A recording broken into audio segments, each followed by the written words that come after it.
성경 말씀 요한계시록 2장 1절에서 4절 말씀까지 같이 봉독하도록 하십시다.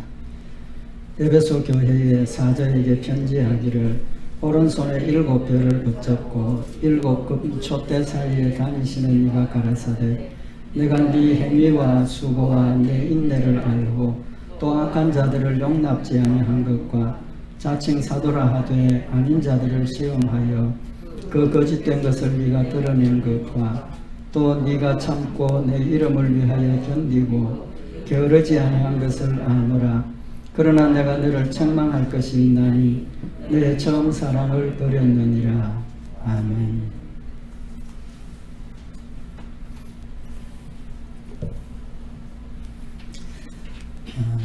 계시록 2장 3장에는 초대교회 7교회에 대한 하나님의 평가가 기록이 되어져 있습니다.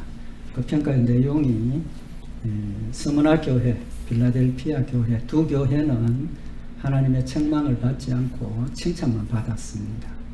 근데 나머지 교회들은 칭찬도 받았지만 책망도 받았습니다.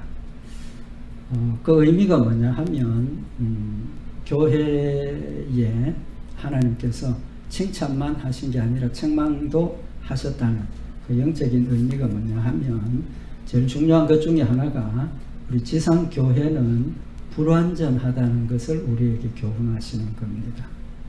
굉장히 중요한 의미가 있다고 생각을 합니다.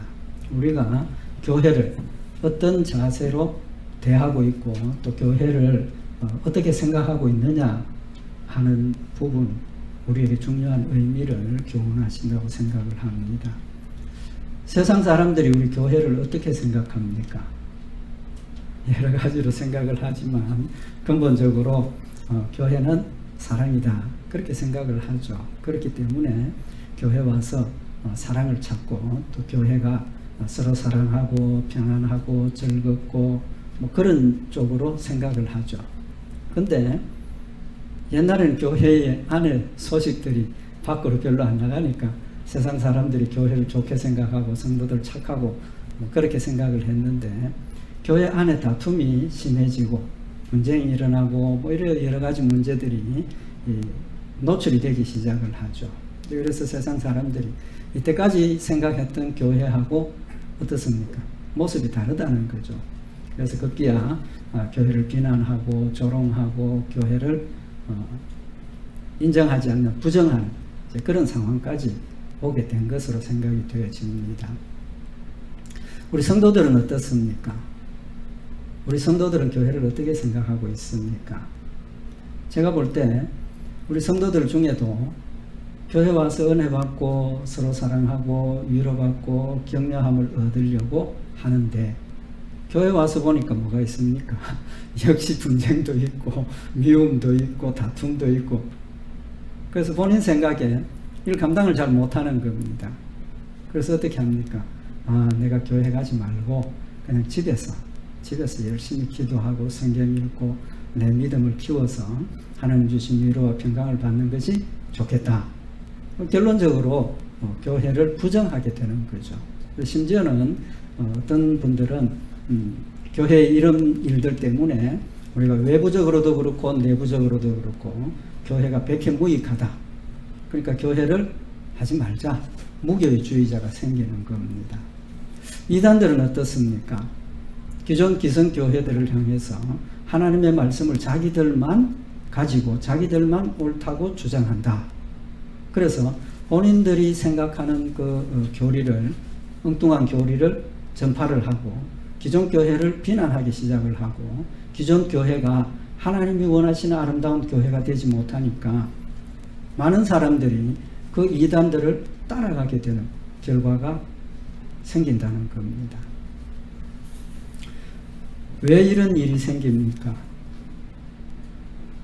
교회의 모습이 하나님이 원하시는 그런 모습이 아닌 쪽으로 자꾸 가니까 그런 것이 생긴다고 우리가 볼 수가 있겠죠. 그럼 우리는 어떻게 교회를 생각을 해야 됩니까? 결론부터 먼저 말씀을 드립니다. 교회는 하나님이 우리에게 세워주셨습니다. 하나님이 세운 교회입니다. 우리의 유익을 위해서 세워주셨습니다. 그렇기 때문에 우리가 이런 여러 가지 불합리하고 또 우리가 죄인된 모습들이 우리 가운데서 자꾸 나타나고 보여지고 또 우리가 상처를 받기도 하고 힘이 들지만 우리는 교회를 뭐 해야 됩니까? 사랑해야 됩니다. 왜? 하나님께서 우리에게 주신 교회니까 사랑해야 됩니다. 그럼 교회를 사랑하는 일은 어떻게 되어집니까? 우리가 열심히 개개인이 하나님으로부터 받은 사명을 자각을 하고 하나님 맡겨주신 달란트를 힘을 다해서 기도하면서 실천하고 그 일을 감당하여야 된다는 겁니다. 교회를 사랑하는 일은, 교회를 지키는 일은 우리 스스로 개개인의 성도들이, 개개인의 교회들이 하나님을 사랑하고 열심히 하나님을 섬기고 지켜가야 한다는 마음 자세를 우리가 가지고 하나님이 원하시는 모습으로 교회를 섬기고 우리도 세워지고 성숙해야 된다는 사실을 우리에게 교훈을 하시는 겁니다. 이 말씀하고 오늘 본문하고 어떤 관계가 있느냐 하면, 교회는 우리가 사람들이 근본적으로 생각하는 것은 교회의 사랑이다. 그러니까 완벽한 사랑을 요구를 한다는 거죠. 교회가 완전합니까? 불완전합니까? 교회는 불완전합니다. 지상교회는 불완전합니다. 어느 교회도 하나님 앞에 아름다운 모습으로 완벽하게 세워져서 세상 사람들에게 본이 되고 영광을 드러내는 그런 교회는 없습니다. 오늘 처음 말씀드린 것처럼 하나님께서 초대교회 7교회가 두 교회 외에는 책망을 받았다는 것은 뭘 의미하는 겁니까? 교회가 불완전하다는 겁니다. 초대교회라면 적어도 예수님께서 부활하시고 성천하셔서 시간적으로 얼마 되지 않는다고 봐야 되겠죠. 사도들이 복음을 전하고 사도들이 교회를 세운 그런 상황입니다. 그때도 하나님의 칭찬을 받은 교회는 2군데밖에 없었고 나머지 교회는 다 책망도 같이 받았다는 겁니다. 지상교회는 불완전하다는 거죠. 또 우리가 신약 성경을 살펴보면 심지어 사도 바울조차도 비난을 받고 억울한 누명도 쓰고 고통을 당하고 그랬습니다. 사도 바울 같은 분도. 그러니까 이 지상교회는 불완전하다는 걸 우리가 인식을 하고 인정을 하자는 겁니다. 그래야 교회의 불완전한 모습이 드러나고 좋지 않은 모습들이 드러나도 그것 때문에 우리가 교회를 부정하지는 않는다는 거죠. 오히려 그것 때문에 우리가 교회를 더욱 열심히 섬기고 우리들이 말씀 가운데 세워져서 하나님의 교회를 영화롭게 지켜나가는 열매가 될 수 있다는 겁니다. 불완전한 이유가 뭡니까? 교회가 불완전한 이유가 뭡니까? 우리 교회의 본질부터 알아야 된다는 거죠. 왜 불완전합니까? 교회는 죄인들이 모인 곳입니다. 교회는 죄인들이 모인 곳입니다. 그러니까 각각 흩어져서 죄인들이 한 사람 한 사람 따로 있는 것보다 죄인이 10사람 모이면 죄가 10개나 더 많습니다. 다툴 가능성이 더 많아집니다. 이기적인 것이 더 많이 나타날 수밖에 없는 겁니다. 죄인들이 모이는 곳이니까. 예수님 뭐라고 말씀을 하십니까? 마태복음 9장 13절에 보면 내가 의인을 부르러 온 것이 아니요 죄인을 부르러 왔노라.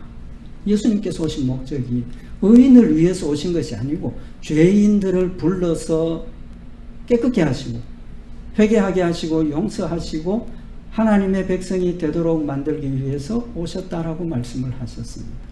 그러니까 교회는 근본적으로 죄인들이 모인 곳이라는 겁니다. 예수는 공생에 누구를 가까이 하셨습니까? 가난하고 죄인이라고 정죄받은 소외된 그런 사람들을 예수님은 가까이 하셨습니다. 환자들 낫게 하시고 심지어 세리와 같이 함께 하시고. 그래서 바리새인들이 예수님의 제자들에게 이렇게 묻습니다. 어찌하여 너희 선생은 세리와 죄인들과 함께 잡수시느냐? 그냥 함께 하는 정도가 아니라 식사도 같이 한다는 것, 그만큼 가까이 했다는 겁니다. 예수님께서 자기는 하나님의 아들이라 하고 메시아라고 하시는 분이 거룩한 자들과 함께하고 거룩한 자들과 나누어야 되는데 그들은 버려두고 오히려 바리새인들이나 서기관들이나 제사장들이 볼 때 죄인들, 세리들과 함께 식사도 하고 그들과 교제하는 것을 보고 이해가 안 된다는 겁니다. 왜 이해가 안 됩니까? 세리는 나라를 팔아먹은 매국노입니다. 또 세리는 세금은 하나님께만 바쳐야 되는데 세금을 거두어서 누구에게 바칩니까? 로마 황제에게 바칩니다. 우상 숭배 제일 앞장선 사람입니다. 그래서 세리들을 이스라엘 사람들이 제일 죄인 중에 괴수라고 생각을 하는 거예요. 그런 사람하고 예수님이 같이 생활을 하고 같이 가까이 하니까 이해가 안 된다는 겁니다. 바리새인들이나 서기관들의 생각이 어떤 생각입니까? 세상 사람들이 교회를 보는 시선과 같다는 겁니다. 교회는 하나님의 사랑이고 교회는 하나님의 백성들 착한 사람들이 모인 곳이니까 착한 일만 하고 사랑이 넘쳐야 된다고 그렇게 생각을 하게 되는 겁니다. 그러나 예수님께서 하시는 말씀이 뭡니까? 예수님은 죄인들을 위해서 이 땅에 오셨다는 겁니다. 교회는 죄인들이 모이는 곳입니다. 예수님 그 사실을 또 다르게 설명을 하죠. 뭐라고 설명을 하십니까? 마태복음 9장 12절에 보면 예수께서 들으시고 이르시되 건강한 자에게는 의원이 쓸데없고 병든 자에게라야 쓸데있느니라. 병은 누구에게 필요합니까? 환자에게 필요한 거죠. 환자에게 필요한 겁니다. 뭐 죄송한 이야기지만 요즘처럼 코로나 때문에 병원이 복잡하지 않습니까? 사람들 건강하면 병원에 갈 필요가 없습니다. 환자들을 위해서 병원이 필요하다는 거예요. 병원에 가보면 어떤 느낌이 듭니까? 세상 모든 사람이 다 환자 같다는 생각이 들죠. 병원에 죄인들이 모인 곳이니까, 환자들이 모인 곳이니까. 스스로 건강하다고 생각하는 사람은 병원 찾지 않습니다. 병원 가지 않습니다. 결론은 교회는 종합병원입니다. 종합병원. 가벼운 병부터 아주 무서운 그런 질병 환자들이 모인 곳이 교회라는 겁니다. 그렇다면 그 교회에는 죄악이 더 많고 병이 더 많고 결론은 어떻습니까?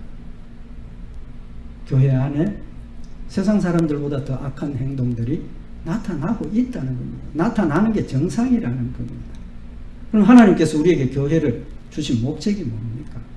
이제 예수님께서 병원은 환자에게 필요하다. 우리가 병원을 찾아가는 이유가 뭡니까? 가서 병 낫기 위해서 찾아가는 겁니다.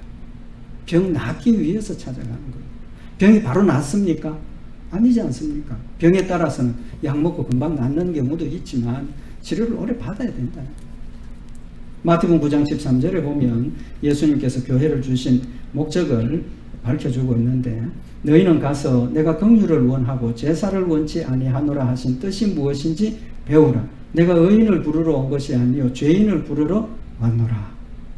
예수님께서 가서 내가 긍휼을 원하고 제사를 원치 않는다. 하나님이 우리에게 원하시는 게 하나님께서 교회를 만들어 주시고 우리에게 주신 목적이 제사 원하는 거 아니라는 겁니다. 무슨 말입니까? 우리가 교회에 예배 드리러 오는 것 아니라는 겁니다. 물론 맞습니다. 예배 드리러 오는 거죠. 그렇지만 예배 드리는 근본적인 목적이 뭐냐는 겁니다. 왜 예배 드리느냐? 우리가 병이 낫고 우리가 하나님의 은혜로 우리의 마음에 용서의 기쁨이 넘칠 때 예배를 드릴 때 그게 진정한 하나님 앞에 드리는 예배가 되고 이 예배를 통해서 우리가 하나님의 은혜를 깨닫고 나의 죄인됨을 자각하면서 하나님 앞에 내 죄를 내어놓고 회개하고 자복하면서 하나님 주신 용서의 기쁨을 맛보는 곳이 교회이고 예배라는 겁니다. 왜 예배를 제사를 원치 않느냐? 하나님 우리에게 원하시는 것이 뭐라는 겁니까? 긍휼을 원하신다는 겁니다. 긍휼을 원하신다. 긍휼이 뭡니까? 사랑입니다. 하나님 우리에게 주시는 사랑입니다. 우리가 교회를 찾아 나오는 이유는 예배를 드리는 이유는 모여서 기도하고 말씀 상고하는 이유는 말씀을 통해서 하나님이 살아계시고 예수님 나의 구주가 되시고 내 죄를 예수 믿음으로 용서받았다는 사실을 인식하고 깨닫도록 하는 것이 더 중요하다는 거예요. 그게 핵심이라는 겁니다. 교회 왔으면 내 죄를 깨닫고 회개하고 용서의 기쁨이 우리에게 1차적으로 생겨야 되는 곳이라는 겁니다. 교회는 환자들이 모인 곳입니다. 종합병원입니다. 그러니까 병 낫기 전에 나타나는 그런 여러 가지 문제들은 수용을 하고 인정을 하고 그것 때문에 교회 교회 문을 닫아야 된다는 생각은 하지 말고 하지 않아야 된다는 사실을 지금 우리에게 교훈을 하시는 겁니다. 의사가 필요한 곳이, 의사가 필요한 사람, 병 낫기를 원하는 사람, 교회로 와야 하고 또 그렇게 모여졌다는 사실을 말씀을 하고 있는 겁니다. 교회는 환자만 모이는 곳입니다. 환자, 건강한 사람 없습니다. 중요한 게 한 가지가 더 있습니다. 환자들만 모였습니다. 근데 예수님께서 교회를 비유를 들어서 말씀하시면서 밭에 뿌린 씨앗을 비유를 하셨습니다. 주인이 자기 밭에 좋은 씨를 뿌리고 갔습니다. 다 아시죠? 근데 밤중에 원수가 와서 거기다가 뭐도 더 뿌리고 갑니까? 가라지도 더 뿌리고 간 겁니다. 몰랐죠? 싹이 나고 이 줄기가 나고 자라는데 곡식과 가라지가 표시가 납니까? 안 납니까? 잘 표시 안 납니다. 그죠? 가을에 이제 이렇게 고개를 숙이고 이삭이 펴고 하면 그 가운데 요건 피, 요건 가라지, 요건 쌀, 뭐 이렇게 표시가 난다는 거죠. 그래서 종이 그걸 보고 주인에게 묻습니다. 주인님, 지금 보니까 가라지가 생겼는데 가라지를 뽑을까요? 주인의 대답이 뭡니까? 놔두라는 겁니다. 놔두라. 언제까지? 추수하면 알곡과 가라지가 분간이 된다는 겁니다. 왜 추수 때까지 놔두라고 합니까? 가라지 뽑다가 뭐 합니까? 알곡 다친다는 겁니다. 실제로 그렇습니다. 그죠? 가을에 뭐 시골 농사진 논에 가면 가라지 난 거 뽑으려고 들어가다가 옆에 있는 건강한 벼까지 다 뭐 피해를 입히지 않습니까? 그럼 놔두라는 겁니다.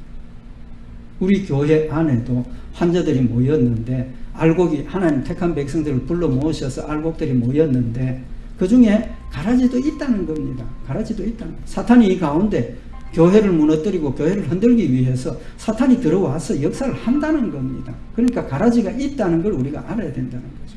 근데 예수님께서 놔두라는 거예요. 언제까지? 추수 때까지 놔두라.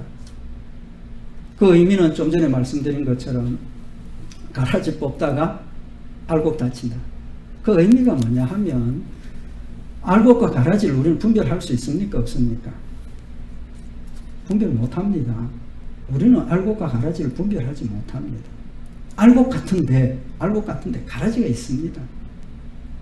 좀 죄송한 이야기지만 평생 목회하고 훌륭하게 목회하신 분이 마지막 돌아가시는 순간에 예수님 부정하고 돌아가시는 경우도 있다는 겁니다. 그건 누구도 모르는 겁니다. 심판은 누가 하십니까? 하나님이 하시는 겁니다. 마지막 때 하나님께서 심판하셔서 알곡과 가라지를 나누시는 겁니다. 평생 악하게 살았는데 좀 목회하면서 그런 경험 뭐 했는데 마지막 죽을 병이 들어서 사형 선고를 받아서 복음을 받고 마지막 죽기 전에 나 예수 믿습니다. 세례받기를 원합니다. 세례받고 일주일 만에 임종하시는 분들도 있습니다. 있어요. 알곡과 가라지는 우리는 분별할 수 없습니다. 그렇기 때문에 놔두라는 겁니다. 놔두라. 그래서 고린도전서 4장 4절에 보면 내가 자책할 아무것도 깨닫지 못하나 그러나 이를 인하여 의롭다 함을 얻지 못하노라. 다만 나를 판단하실 이는 주시니라. 그러므로 때가 이르기 전 곧 주께서 오시기까지 아무것도 판단치 말라. 그가 어둠에 감추인 것들을 드러내고 마음의 뜻을 나타내시리니 그때에 각 사람에게 하나님으로부터 칭찬이 있으리라. 사도 바울의 고백입니다. 자신은 열심히 하나님을 섬기고 자신은 정말 하나님의 뜻을 목숨 다해서 순종하고 감당하고 있지만 그것 때문에 나를 의롭다 내 스스로 판단할 수 없다는 겁니다. 하나님이 판단하신다. 그러니까 우리가 지금 상황에 우리 교회 안에 누가 알곡이냐 누가 가라지냐 관심 가질 필요 없다는 겁니다. 버려두라는 겁니다. 로마서 14장 13절에 보면 우리가 다시는 서로 판단하지 말고 도리어 부딪힐 것이나 그칠 것으로 형제 앞에 두지 아니할 것을 주의하라. 남 판단할 게 아니라 내 자신을 돌아보고 내 때문에 다른 사람이 상처받고 내 때문에 넘어지지 않도록 내 스스로를 돌아보고 말씀 가운데 세우라고 말씀을 하고 있는 거예요. 그게 교회를 지키는 일입니다. 그게 교회를 성장시키고 성숙하게 하는 하나님이 원하시는 모습으로 우리의 신앙이 자라나는 길이라는 사실을 말씀을 하고 있는 거예요. 왜 알곡을 그냥 두라고 하십니까? 알곡과 가라지가 연결되어 있습니다. 떨어진 게 아니라는 겁니다. 이스라엘 백성들이 자신들은 선민이고 이방인들은 택함받지 못했기 때문에 거룩한 자신들은 부정한 이방인들은 관계하지 말아야 된다. 식사도 못하게 했지 않습니까? 그게 아니라는 겁니다. 그건 하나님께서 구약시대에 거룩함과 부정함을 훈련시키시고 하나님의 말씀대로 순종하고 거룩해야 한다는 것을 교육시키시고 훈련시키시기 위해서 하신 것이지, 세상의 모든 것들이 다 연결되어 있습니다. 극단적으로 이야기하면 상호 보완적인 겁니다. 하나님 만드신 창조물은, 피조물은 모든 것이 서로 상호 보완적인 관계입니다. 먹이 사슬 같은 걸 이야기하죠. 중간에 먹 하나 빠지면 전체로 피해가 온다는 겁니다. 하물며 교회 안에 하나님께서 불러주신 사람들이 알곡이나 가라지는 다 연결이 되어 있다는 겁니다. 그렇기 때문에 연결되어 있는 것 하나 뽑으면 그것만 싹 뽑을 수가 없다는 겁니다. 그거 버려두라는 겁니다. 그건 누가 감당해야 됩니까? 성도들이 감당해야 될 부분이라는 거죠. 성도들이 감당해야 될 부분이라는 겁니다. 좀 전에 봉독해드린 것처럼 우리 가운데 누가 알곡이냐 판단하지 말고 내 스스로가 다른 사람에게 피해를 주지 않도록, 가라지 역할을 하지 않도록 노력을 하는 그것이 필요하다는 겁니다. 교회의 사명이 뭡니까? 예수님께서는 환자, 병원, 이번에는 뭐라고 말씀을 하십니까? 씨를 뿌려서 여기서 싹이 나고 자라서 뭐 하는 거예요? 열매 맺는 곳이 교회라는 겁니다. 알곡이든 가라지든 교회로 부르신 것은 주님 품 안에 올라와서 하나님이 원하시는 열매를 풍성히 맺기를 원하신다는 겁니다. 열매 맺는 곳이어야 한다는 사실을 우리에게 말씀을 하고 있는 겁니다. 예수님 12제자를 택하셨죠. 그 가운데 누가 있습니까? 가룟 유다. 나머지 11사람 알곡이입니다. 그 중에 한 가지 가라지를 예수님이 몰라서 가룟 유다를 뽑았습니까? 아니지 않습니까? 예수님 그를 뽑아서 옆에 두시고 말씀 증거하는 걸 듣게 하시고 예수님의 놀라운 능력의 역사를 보게 하시고 예수님의 사랑을 체험하게 하셔서 가라지지만 그래도 그가 변화받고 새 사람 되어서 열매 맺기를 원하셨기 때문에 예수님께서 그를 12제자 중에 한 사람으로 선택하신 겁니다. 혹자들은 그것 때문에 예수님 불완전한 사람입니다. 자기 8사람을 제자로 뽑았다고. 오히려 그걸 가지고 예수님 흠잡는 사람이 있지만 예수님 가룟 유다가 자기를 팔 것을 아셨다고 성경이 분명히 말씀을 하셨어요. 알고 있는 겁니다. 교회는 하나님께서 알곡을 만드시도록 부르신 곳입니다. 그 다음에 이제 교회를 우리가 문을 닫고 교회를 없애야 된다 그런 소리 하지 말아야 되는 이유가 뭡니까? 교회는 누가 세우셨습니까? 예수님 세우셨어요. 어떤 문제가 있어도 우리 사람이 예수님이 세우신 교회를 없애고 말고 할 자격이 없습니다. 우리가 없앤다고 없어지지 않습니다. 사탄이 아무리 공격해도 교회 무너지지 않습니다. 절대로 무너지지 않습니다. 왜? 예수님이 세우셨기 때문에. 예수님이 세우셨기. 그래서 제자들에게 너희들 나를 누구라고 하느냐? 시몬 베드로가 뭐라고 대답을 합니까? 주는 그리스도시요 살아계신 하나님의 아들이십니다. 예수님께서 내가 네게 이르노니 너는 베드로라. 내가 이 반석 위에 내 교회를 세우리니. 이 반석 위에 교회를 세운다는 거예요. 그 반석이 뭡니까?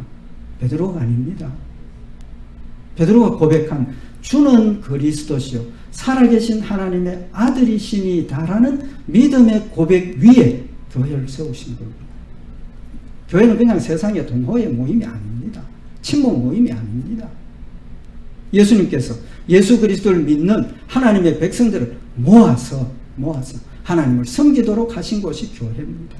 그렇기 때문에 어떤 경우에라도 교회는 문을 닫아서도 안 되고 닫히지도 않고 우리는 그런 부조리하고 형편없는 그런 모습이라 할지라도 믿음으로 하나가 되어서 하나님께서 우리에게 주신 이 교회를 주님이 원하시는 모습으로 세워가야 하는 책임과 의무가 우리에게 있다는 사실을 기억을 해야 한다는 겁니다. 교회 문 닫지 않는 이유는 이제 하나님이 함께 하시기 때문입니다. 예수님께서 세우셨고 하나님께서 우리 교회와 함께 하고 계십니다. 요한계시록 2장 1절에 보면 에베소 교회의 사자에게 편지하기를 오른손에 7별을 붙잡고 7 금촛대 사이에 다니시는 이가 가라사대. 누구십니까? 하나님이 오른손에 7별을 붙잡고 7 금촛대 사이를 다니신다. 어떤 의미가 있습니까? 별과 촛대는 교회입니다. 초대교회 7교회. 영적으로. 마찬가지로 지금은 하나님께서 세계 만방에 흩어져 있는 교회를 손에 붙잡으시고 다니시고 계신다는 겁니다. 왜 다니십니까? 보호하시기 위해서. 잘하고 있느냐?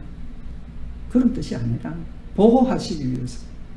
악한 마귀 사탄이 우리 가운데 들어와서, 가라지들이 우리 가운데 들어와서 교회를 해치고 교회의 모습을 파괴하고 하나님 영광 가리우도록 역사하시는 그 일을 하나님께서 우리와 함께 하시고 말씀으로 우리를 지켜주셔서 하나님 영광 드러내는 교회로, 승리하는 교회로, 하나님이 원하시는 성장하고 성숙한 교회로 만드시기 위해서 우리 가운데 함께 계신다는 겁니다.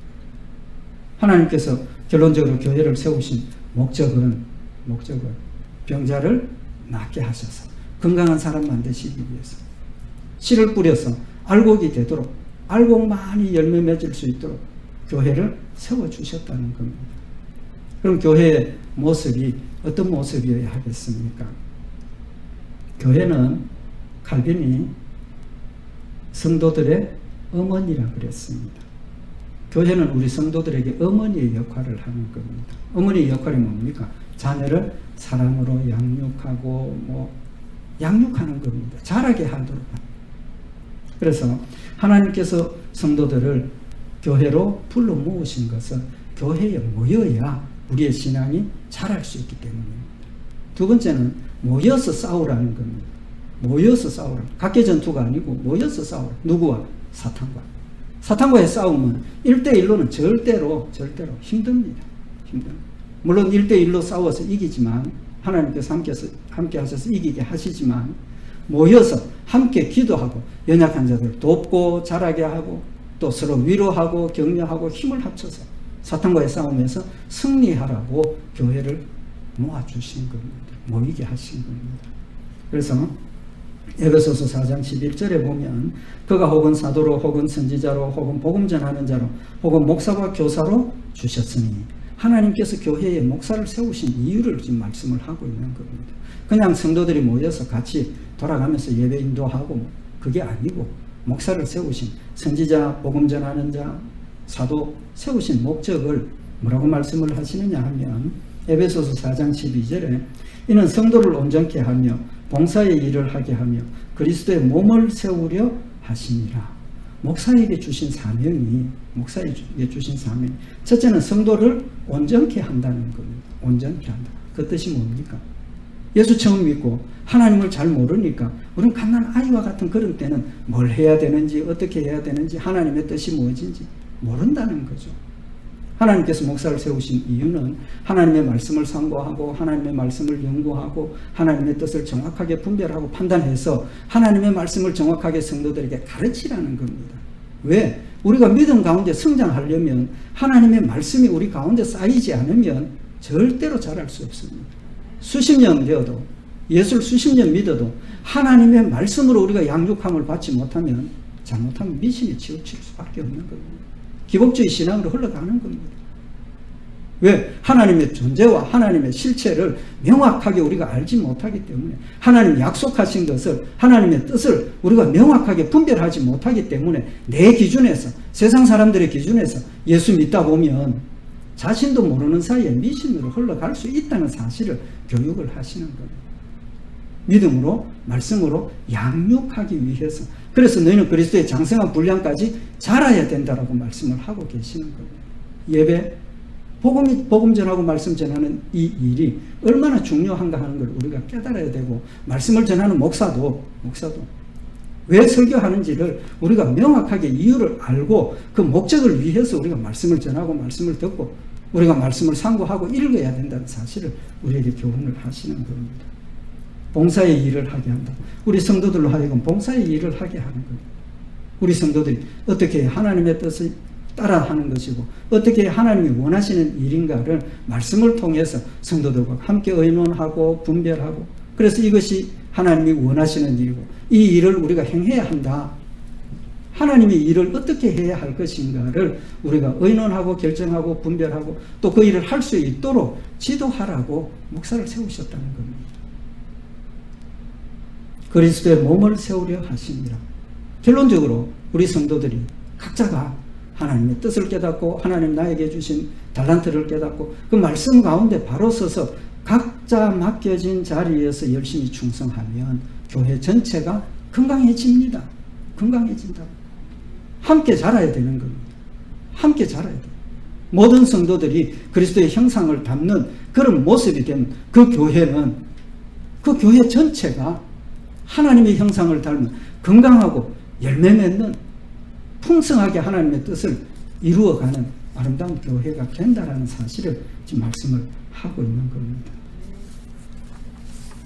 우리는 그리스도까지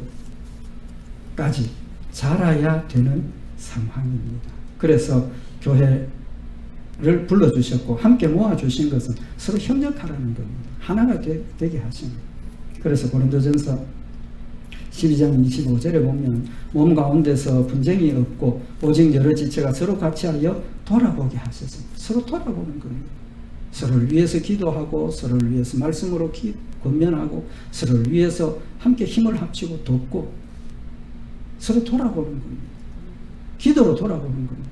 우리 성도들이 각자의 성도들을 위해서 함께 기도하고 그들을 위해서 염려하는 그것이 근본적으로 우리 가운데 있어야 한다는 사실을 교훈을 하고 있는 겁니다. 판단하지 말라 그랬지 않습니까?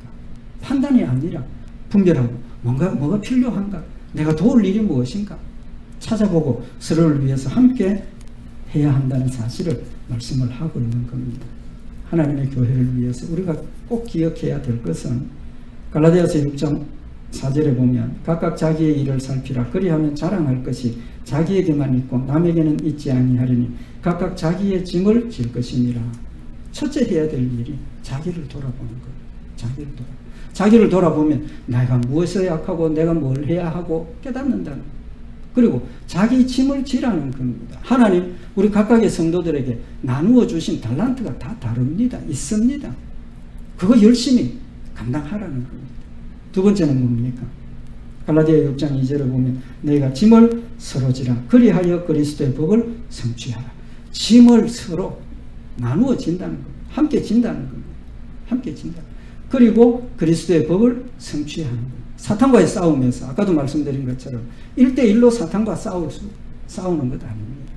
함께 힘을 합쳐서 사탄과 싸울 때 오합지졸이 모여도 하나님께서 하나 되게 하시면 장군이 됩니다. 장군이 되는 거예요.